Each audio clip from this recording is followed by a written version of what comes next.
sa kasulatan, ayon sa mga nakaraan, ayon sa mga nangyayari noon at sa nangyayari ngayon.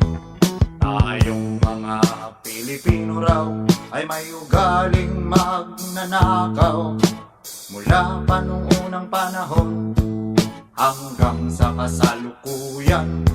Ito kaya'y totoo, ito kaya'y nangyayari, ito kaya'y nangyayari noon, nangyayari din kaya ngayon.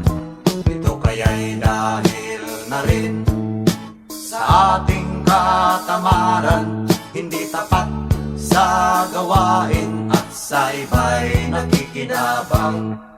Tingnan mo ang iyong sarili, suriin mo ang iyong ginagawa. Ikaw ba'y isang magnanakaw, ang taong mapagsamantala?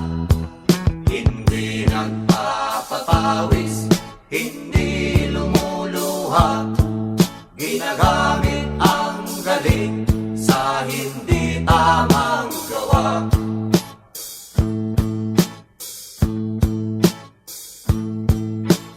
Ang magnanakaw ay mapagsamantala, magaling magkunwari, madaling makilala, balat kayong ginagamit kahit hindi sa pirata.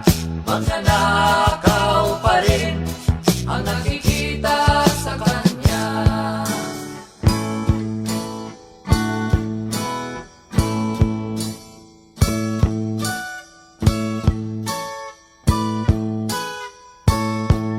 May nagnanakaw ng oras, talino at pawis, pati ang galing, kung minsa'y ninanakaw din.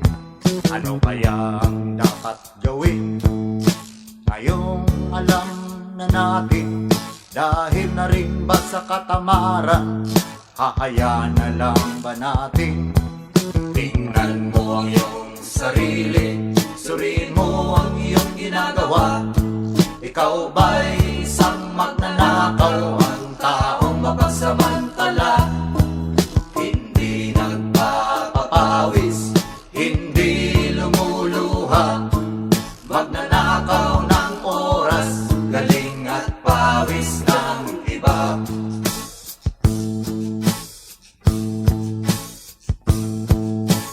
Ang magnanakaw ay mapagsamantala,